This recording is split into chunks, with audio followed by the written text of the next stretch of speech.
बांग्ला चालू कर। नमो अर्हन्ताणं नमो सिद्धाणं नमो आयरियाणं नमो अध्यायाणं नमो लोये सवसाहुणम् अरिहंत सिद्ध सूर्य उपाध्याय साधु सर्व अर्थ के प्रकाशी मांगलिक उपकारी हैं। तिनको स्वरूप जान राग ते भई जो भक्ति काय को नमाए स्तुति उच्चारी है। धन्य धन्य तिन ही से काज सब आज भय कर जोरी बारंबार वंदना हमारी है। मंगल कल्याण सुख ऐसो हम चाहत हैं। हो मेरी ऐसी दशा जैसी तुम धारी है। हो मेरी ऐसी दशा जैसी तुम धारी है। मेरी दशा भी वैसी हो जैसी तुमने धारी है। इस भावना से अपन अभी समाधि की जो अपनी बात चल रही थी, तो आज अपन ने पाठ किया निर्ग्रंथता की भावना। तो वास्तव में देखें तो ये भी एक समाधि का ही प्रकरण है कि अंतिम अपनी भावना निर्ग्रंथता की होनी चाहिए। अंतिम क्या, निरंतर अपनी भावना निर्ग्रंथता की होनी चाहिए। निर्ग्रंथ शब्द आपने सुना होगा, भक्ति भी है इसकी। निर्ग्रंथों का मार्ग, निर्ग्रंथों का मार्ग हमको प्राणों से भी प्यारा है। निर्ग्रंथों का मार्ग, निर्ग्रंथ इसका अर्थ ही है निर्ग्रंथ, जो वस्त्रों से रहित हो वो निर्ग्रंथ है। आगे कौन निर्ग्रंथ है? जिसने अपने आत्म स्वभाव को धारा हो वो निर्ग्रंथ है। ग्रंथ शब्द जो आया तो उसको यदि बहुत सारे अर्थों में अपन लगा सकते हैं कि जिन्होंने ग्रंथों में जो लिखा है, ग्रंथ में लिखा है, क्या लिखा है? भगवान की वाणी लिखी है। तो जिन्होंने जिनेंद्र भगवान की वाणी को स्वीकार किया है, उसका सम्मान किया है, उसे अपनाया है, तो वो निर्ग्रंथ है। तो उन निर्ग्रंथों की भावना अपन भाते हैं कि निर्ग्रंथता की भावना अब हो सफल मेरी, कि अब ये जो निर्ग्रंथता की भावना है वो मैं भा रहा हूँ तो वो मेरी सफल हो। जैसे अपन पूजा करने जाते हैं तो पूजन में भी अर्घ में बोलते हैं निश्चित तेरे सदृश प्रभु अरिहंत अवस्था पाऊंगा, कि इतने दृढ़ श्रद्धानी होकर तो अपन वहां पर ये पंक्ति बोल देते हैं। या जो भी दृढ़ श्रद्धानी नहीं होता तो वाचन मात्र कर देते हैं, परंतु उस पंक्ति के यदि अर्थ देखें तो कितने जोरदार अर्थ हैं कि निश्चित रूप से कोई शंका का भय नहीं है। वहां पर अपना निशंक जो सम्यक दर्शन का पहला अंग है, निशंकता वाला जो अंग है, तो जो निशंकता अंग है वो वहां पर झलक रहा है कि मेरे को कोई शंका नहीं है कि मैं यहाँ पर दर्शन कर रहा हूँ, पूजन कर रहा हूँ, तो मेरा कुगति में जाऊंगा या सुगति में जाऊंगा, ये अच्छे हैं या बुरे हैं। परंतु एक श्रद्धान है कि मैं सच्चे देव शास्त्र गुरु की पूजा कर रहा हूँ तो मैं अवश्य ही अरिहंत अवस्था को प्राप्त करूंगा। जिन दर्शन कर निज दर्शन पा, जिन दर्शन करके अपने स्वरूप का दर्शन करूंगा, और तब जाकर, जिन दर्शन क्यों करते हैं कि भगवान जैसा बनना तो है अपन को, परंतु जिस प्रकार भगवान की मूर्ति है उसी प्रकार जिस प्रकार भगवान के मुख पर जो हंसी है, जो उनके साम्य भाव हैं, तो वो ही साम्य भाव मेरे अंदर है। जो प्रभुत्व नाम का गुण भगवान के अंदर, भगवान में अपन को दिख रहा है, वो प्रभुत्व गुण मेरे में भी है। गुरुदेव श्री तो इतना अच्छा अर्थ करते हैं इसका, क्या कहते हैं कि जो आत्मा है उसके अंदर अनंत गुण है। अनंत गुण में भी एक गुण प्रभुत्व नाम का गुण है, और प्रभुत्व गुण के अंदर भी अनंत गुण है, और अनंत में हर एक गुण के अंदर अनंत गुण है। इस प्रकार आत्मा जो बोलते हैं इन्फिनिटी इन्फिनिटी, अपने पास तो कुछ शब्द नहीं है व्यक्त करने के लिए। हर चीज में अपन लगा देते हैं असंख्यात, अनंत अनंत असंख्यात, बस यही चलते रहता है, अनंत अनंत ज्यादा से ज्यादा। लेकिन उस शब्द का क्या महत्व है, अनंत का क्या महत्व है कि जिसमें कोई अपन गिन ही नहीं सकते, जिसका अंत ही नहीं है।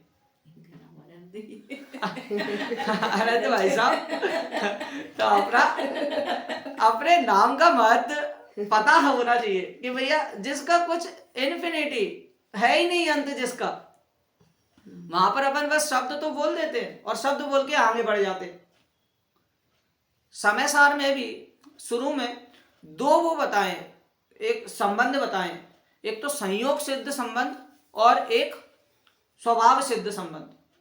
संयोग सिद्ध संबंध क्या है कि अपन को संयोग हुआ है उसका और उसका वियोग भी होगा। जैसे शरीर अपन को संयोग से प्राप्त हुआ है, उसका संयोग हुआ है, कर्मों द्वारा मिला है, नाम कर्म द्वारा मिला है। कर्णान योग की अपेक्षा बात कर रहे हैं अपन कि नाम कर्म के द्वारा अपन को संयोग मिला है, आयु कर्म के द्वारा अपनी आयु उम्र जितनी है उतनी बंधी है। और स्वभाव सिद्ध संबंध क्या है? स्वभाव सिद्ध संबंध है अपने स्वभाव, ज्ञान, दर्शन, जो अपन को कहीं से मिला नहीं, अनंत काल से है और अनादि तक रहेगा। निगोद की भी बात होती है ना, तो निगोद में भी बोलते हैं कि निगोद के जीव को भी ज्ञान है, भले अक्षर के अनंत में भाग ज्ञान हो, परंतु जीव का स्वभाव ज्ञान है, तो वो किसी भी गति में जाएगा तो उसको अवश्य रूप से ज्ञान तो होगा ही। निर्ग्रंथता की, अपने देव जो हैं वो निर्ग्रंथ है। क्यों निर्ग्रंथ है?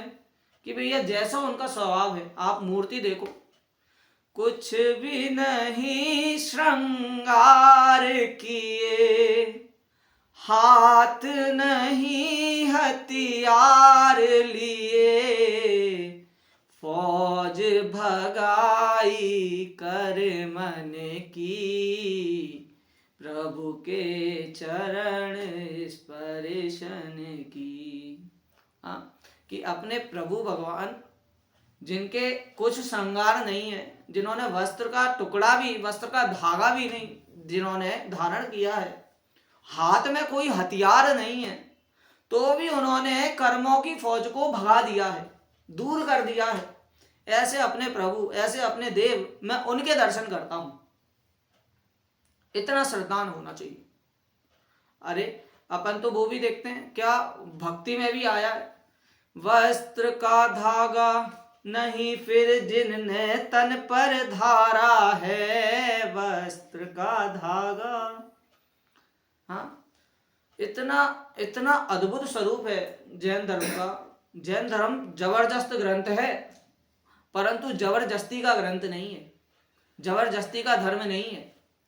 अरे धर्म, अपन धर्म तो आगे लगा रहे हैं, जैन धर्म बोल रहे हैं, आगे जाकर बोलते हैं कि जैन धर्म तो कोई संप्रदाय विशेष का भी धर्म नहीं है, कुछ संप्रदाय विशेष नहीं है, कोई समाज के लिए नहीं है, जो अपनाए वो जैन है। वर्णी जी जो अपने बात हुई कल, गणेश प्रसाद जी वर्णी, जैन ना होते हुए भी उन्होंने कितने अद्भुत अद्भुत कार्य किए। जैनों से ज्यादा उन्होंने जैन धर्म का प्रचार प्रसार किया है।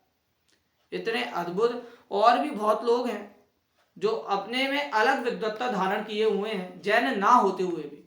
बनारसी दास जी को देखो, नाटक समय सार उन्होंने रच डाला, जैन ना होते हुए भी, जबकि उनकी तो कितनी 7 शादियां हुई, 7 मर गए, बच्चे हुए वो सब मर गए, चोरी हो गई घर पे, तो भी उनका श्रद्धा ने डगमगाया नहीं।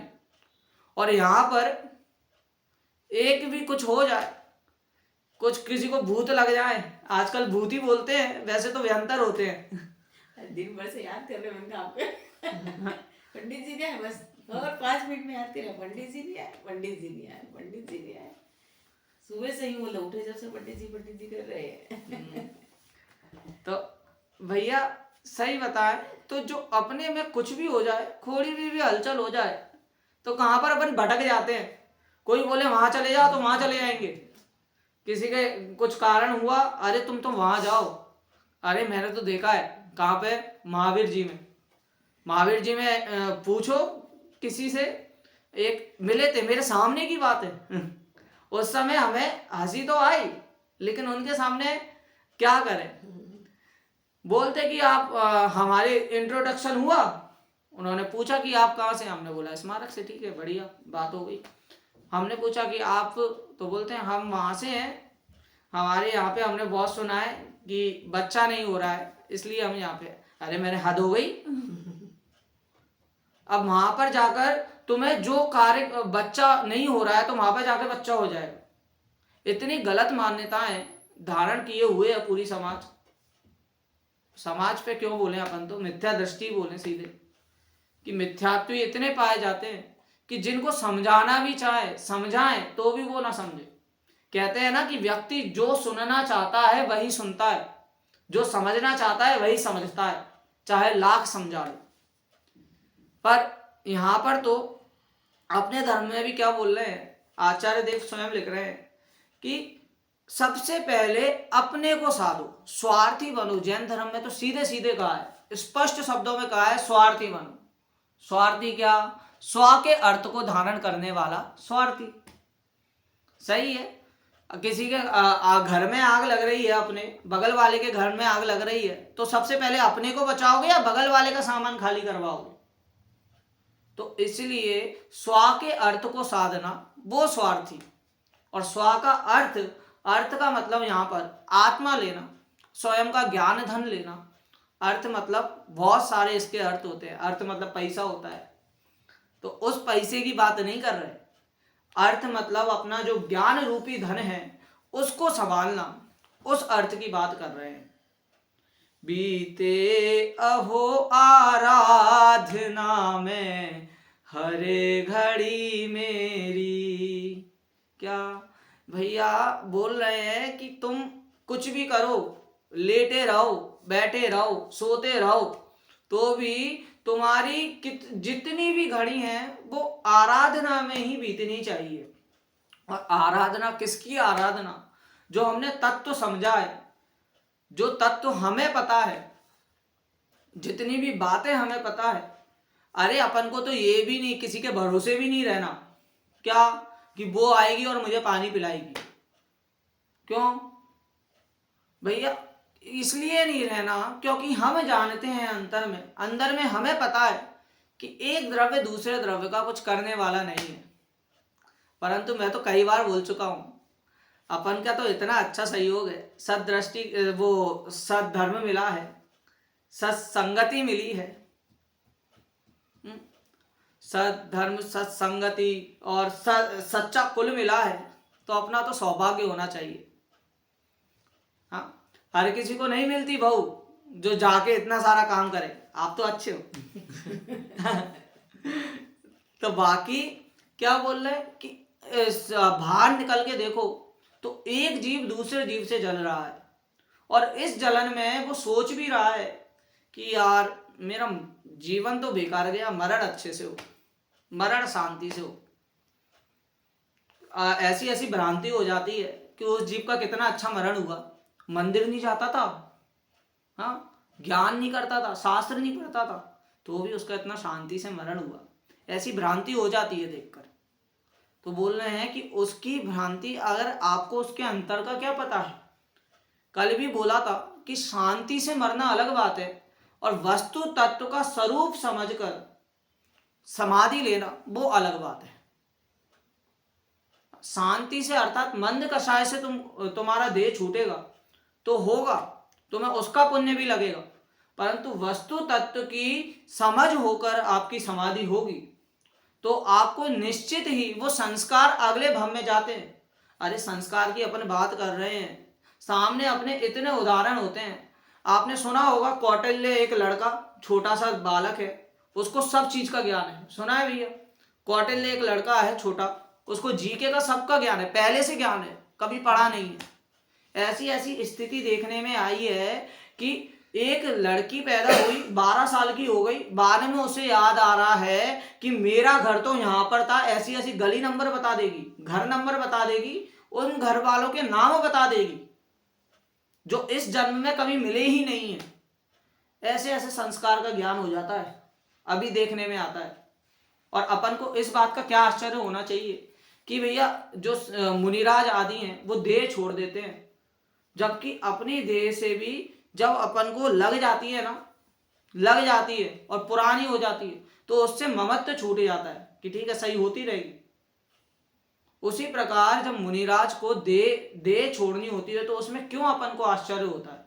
जब ये निकलती है ना, मन से ये बात निकलती है ना कि मुनिराज का जीवन कितना कठिन होता है, पता है, इतना स्वाध्याय करते, इतना तप करते, अरे वस्त्र धारण नहीं करते, ऐसे आश्चर्य के साथ बातें करते हैं।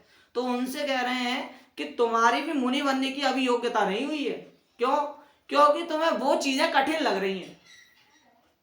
जहां पर तुम बोलते हो मुनिराज बनना चाहिए, निर्ग्रंथ अवस्था रहनी चाहिए, और वही चीज तुम कठिन बोल रहे हो, बड़ी मुश्किल बोल रहे हो, तो इसका मतलब वो चीज तुम्हें अभी भी बोझे के रूप में लग रही है। जब मुनि अवस्था होती है तो ये सब कार्य करने नहीं पड़ते, बोझा नहीं डालना पड़ता।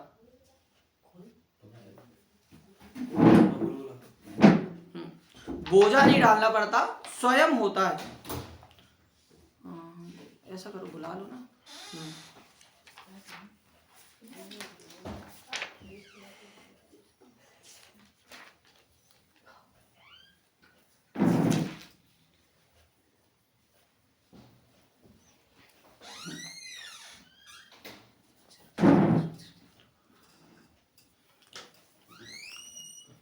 जिस प्रकार जैसे आनंद होता है ना किसी चीज में रुचि होती है ना, जैसे एक व्यक्ति है वो ट्रेन में चढ़ता है, चढ़ने की ऐसी भगदड़ होती है, ऐसी भगदड़ होती है, भयंकर भीड़, अथाह भीड़, पर जब वो चलता है और उसको लग जाती है पैर में, तब उसको ध्यान ही नहीं रहता कि मुझे लग गई है।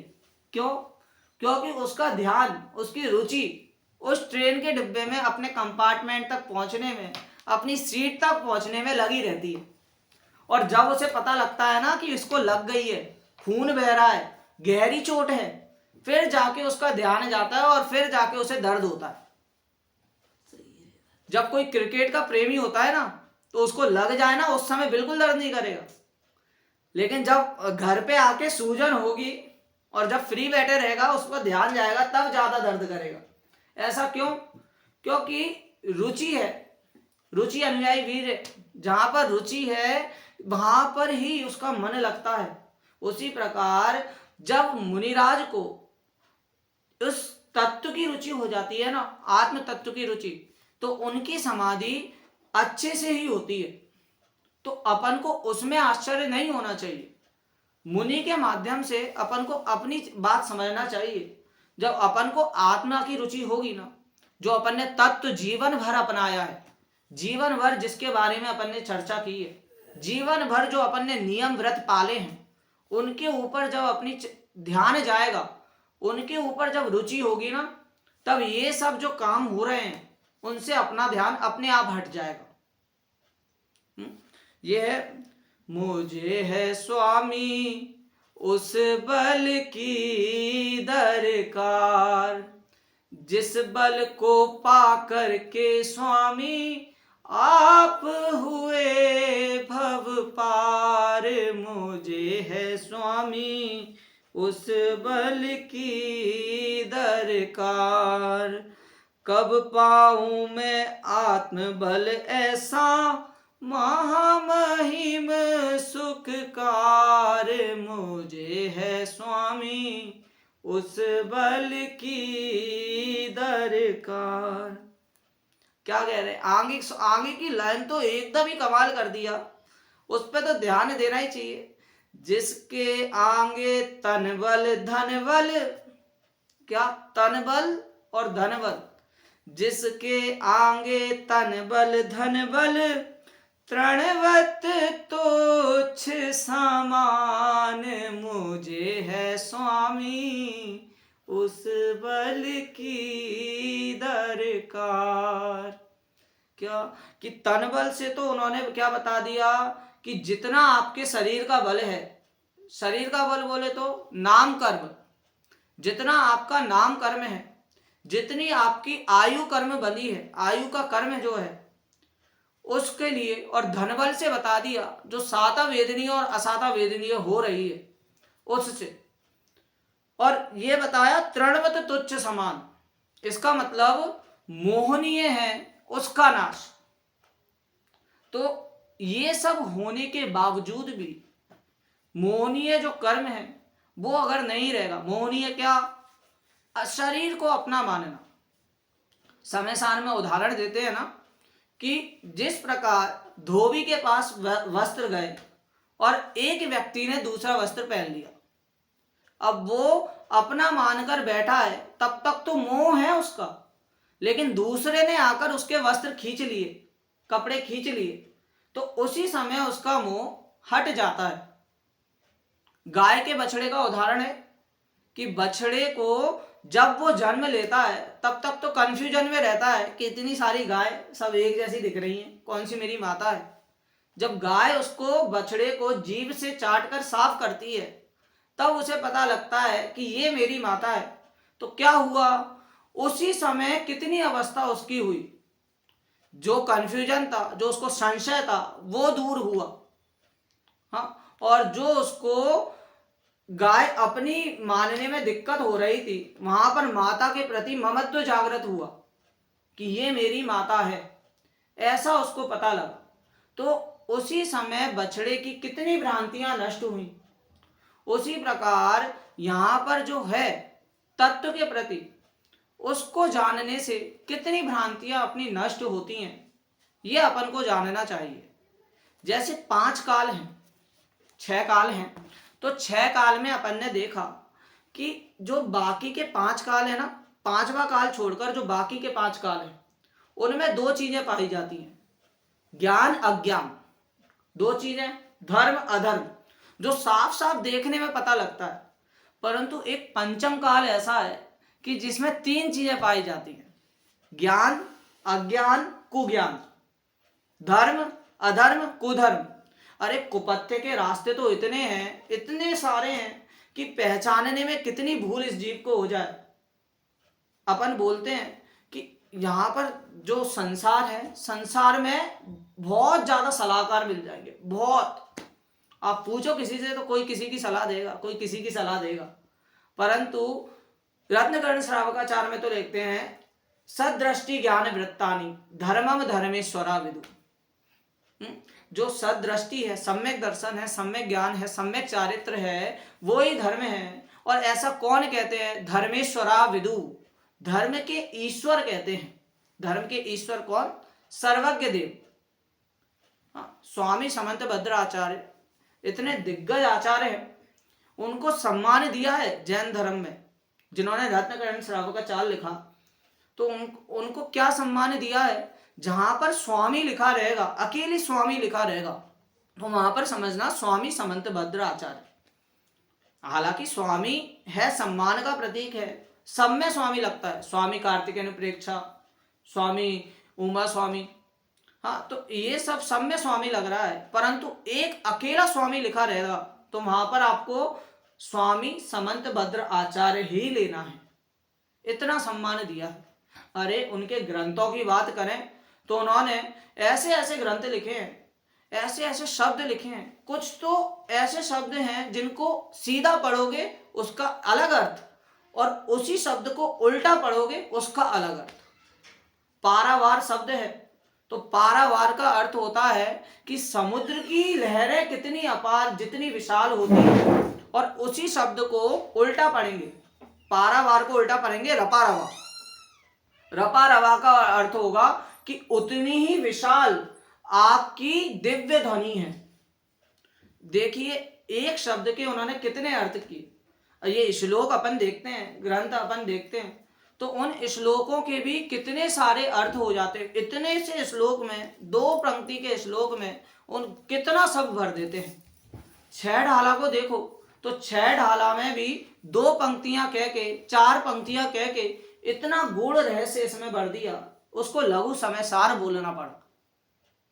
कहाँ समयसार ग्रंथ और कहाँ 6 डाला, तो भी 6 डाला को लघु समयसार के रूप में बोलते हैं। गागर में सागर भरने का काम उन्होंने किया है। उनका अगर परिचय पढ़ें तो साफ साफ शब्दों में लिखा है, गागर में सागर भर दिया है। एक छोटे से लोटे में उन्होंने सागर रूप भर दिया है, समुद्र भर दिया है। इतना विशाल विशाल ग्रंथ अपने पास उपलब्ध है। खैर, अभी इस पे अपनी चर्चा हो रही है आगे। करके विराधन तत्व का बहु दुख उठाया, आराधना का यह समय अति पुण्य से पाया। मिथ्या प्रपंचों में उलझ अब क्यों करूं देरी, निर्ग्रंथता की भावना अब हो सफल मेरी। क्या कि अब अभी अपन संसार में है, इसके पहले अपन क्या सोचते हैं? छह डाला में अपन ने जितनी चर्चा अभी तक की, तो उसमें क्या चर्चा हुई कि कथा है मेरी तो मैं कहूंगा, और कैसे कहूंगा, किसकी कथा है? ये मूल बात, ये तुम्हारी कथा है। तुमने भोगे हैं इतने सारे, क्यों भोगे हैं? करके विराधन तत्व का बहु दुख उठाया। जो तत्व का विराधन है वो करके बहु दुख उठाया। अरे जो तीर्थंकर महावीर अभी दिख रहे हैं, संसार में बोलते तो हैं, संसार में भी यही बोलते हैं। क्या बोलते हैं? कि तुम्हें रिजल्ट दिख रहा है, इसके पीछे की मेहनत नहीं दिख रही। इसी प्रकार तुम्हें रिजल्ट तो दिख रहा है, तीर्थंकर तो दिख रहे हैं, भगवान तो दिख रहे हैं, परंतु उसके पीछे कितने दुख थे, कितने कष्ट थे। जब जाकर उन्होंने 12 भावना, जब जाकर उन्होंने तत्व पहचाना, तब इस अवस्था तक पहुंचे। इतने दुख कि महावीर भगवान को एक भील पर्याय मिली। महावीर भगवान भी वो निगोद में थे।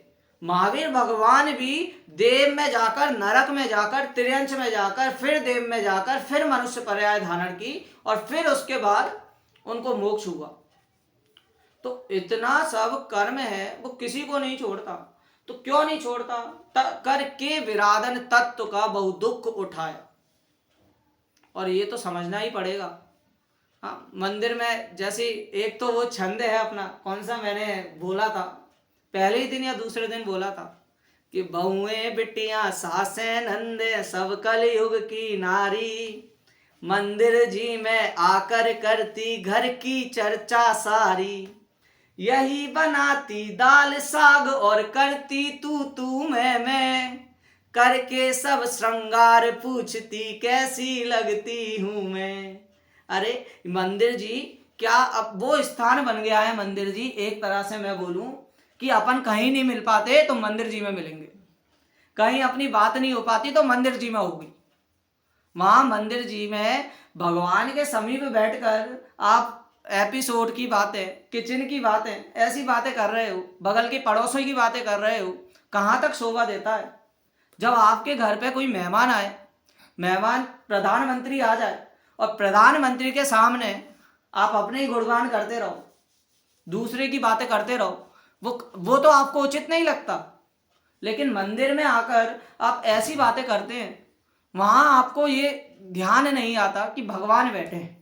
आज भी पूजन में शायद आप थे, आज नहीं थे, तो आज सुबह भी अपन भगवान के नाम लेने में इतनी गलती करते हैं।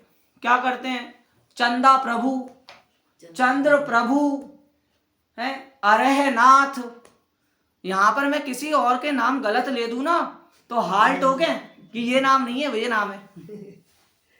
तो इसी प्रकार आज भी मंदिर में, और मैं कई बार बोलता हूं कि चंद्र प्रभु, फिर उसके बाद तुम प्रभु लगाओ, उनका नाम तुम गलत क्यों करते हो?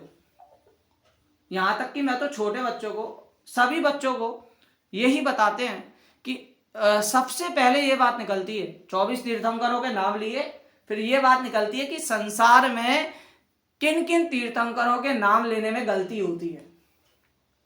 चंदा प्रभु, पद्म प्रभु, अरहनाथ, इन तीर्थंकरों के नाम अपन मिस्टेक से करते हैं।